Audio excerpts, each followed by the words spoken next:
Assalamualaikum warahmatullahi wabarakatuh. Perkenalkan, nama saya Ardilianti. Saya dari mahasiswi Universitas Muhammadiyah Tangerang, menempuh pendidikan semester 6 CF2.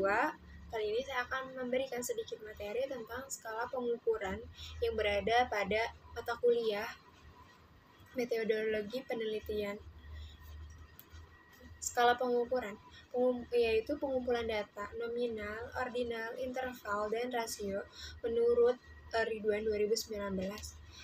Data nominal atau nomi artinya nama, menunjukkan tanda atau label yang hanya untuk membedakan satu dengan yang lainnya. Contohnya jenis kelamin, agama, jenis pekerjaan.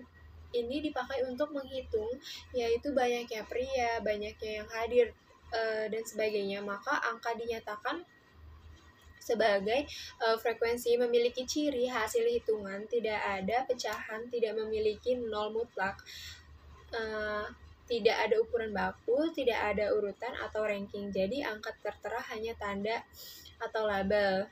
Tes statistiknya non parametrik. Yang B itu ada data ordinal atau order, punya urutan, yaitu data yang memiliki urutan tetapi tidak mempunyai jarak perbedaan yang sama di antara rangkaian urutan tersebut. Artinya data ordinal dapat mengatakan bahwa tersebut lebih sama atau kurang dari data lainnya. Contohnya rangkaian presentasi belajar, nilai ranking 1 sama dengan 1000, yang kedua sama dengan 980, dan yang ketiga ada 970. Jarak antara ranking itu berbeda. Yang ketiga ada skala interval, data yang mempunyai perbedaan yang sama di antara rangkaian urutan tersebut tetapi tidak memiliki titik nol absolut atau mutlak. Contohnya data tes hasil belajar diberikan angka 4, 5, 6, 7, 8, dan sebagainya. Jaraknya sama analisis statistik parametrik diantaranya UJT 2 sampel, uji ANOVA 1 jalur, 2 jalur, dan uji regresi. Yang keempat ada data rasio, merupakan data yang banyak dipakai di ilmu eksakta pada sosial. Bisa menunjukkan adanya perbedaan tingkat jarak dan bisa diperbandingkan dengan mempunyai titik nol absolut atau mutlak. Contohnya suhu 20 derajat Celcius setengah dari suhu 40 derajat Celcius, statistik parametrik. Terus ada sumber data, yaitu pengumpulan data bias dilakukan sebagai berikut. Yang pertama itu kita ada wawancara atau angket. Sumber data berasal dari responden atau orang yang merespon atau menjawab pertanyaan peneliti. Yang kedua ada populasi, respondennya adalah populasi. Yang ketiga ada sampel atau purposive sampling, respondennya ditentukan tidak semua. Yang keempat ada observasi atau pengamatan langsung. Terus ada data panel. Telah diketahui data cross section merupakan data yang dikumpulkan dalam satu waktu terhadap banyaknya individu, sedang date time series adalah data yang dikumpulkan dari jumlah waktu ke waktu terhadap suatu individu.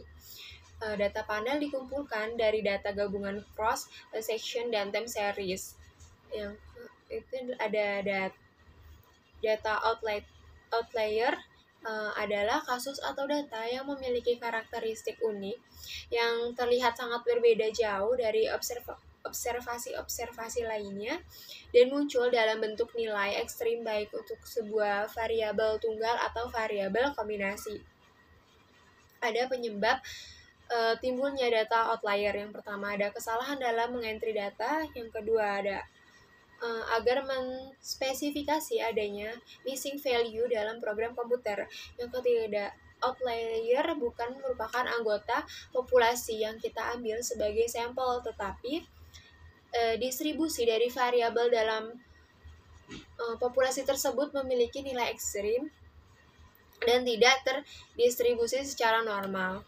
Terus ada rancangan penelitian atau search design, itu merupakan blueprint yang menjelaskan secara singkat tapi komprehensif meliputi tujuan penelitian, jenis penelitian, unit analisis atau populasi, teknik pengambilan sampel, rating waktu, teknik pengumpulan data, dan analisis data. Jenis-jenis variabelnya itu sendiri yaitu ada variabel dependent adalah variabel yang dijelaskan atau dipengaruhi oleh variabel-variabel dependent. Yang kedua ada variabel independent. Independent yaitu variabel yang menjelaskan atau mempengaruhi variabel dependent. Yang ketiga ada variabel moderasi, adalah variabel independen yang akan memperkuat atau memperlemah hubungan antara variabel independen terhadap variabel dependen. Yang keempat ada variabel intervening, merupakan variabel antara atau mediating. Fungsinya memediasi hubungan antara variabel independen dan variabel dependen. Yang kelima ada variabel kontrol, adalah termasuk jenis variabel independen yang berdasar hasil penelitian sebelumnya.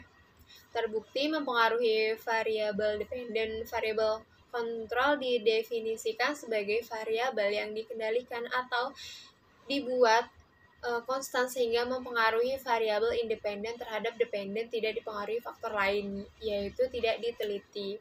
Terus ada variabel dummy, adalah variabel yang digunakan untuk mengkuantitatifkan variabel yang bersifat kualitatif, misalnya jenis kelamin, agama, periode. Jika variabel independen berukuran kategori atau dikotomi, maka model regresi variabel tersebut harus dinyatakan sebagai variabel dummy dengan memberikan angka 0. Disebut exclude group atau 1 include group. Miller 1990. Variabel dummy dapat diinterpretasikan apabila variabel dummy secara statistik koefisien dummy signifikan. Apabila variabel dummy digunakan pada satu variabel independen, maka alas statistik regresi panel. Yang kedua ada variabel dependen, maka alas statistik regresi logistik. Terima kasih. Cukup sekian presentasi dari saya yang saya bisa pahami dengan skala penelitian ini. Kurang lebihnya mohon maaf. Wabillahi taufiq walhidayah. Wassalamualaikum warahmatullahi wabarakatuh.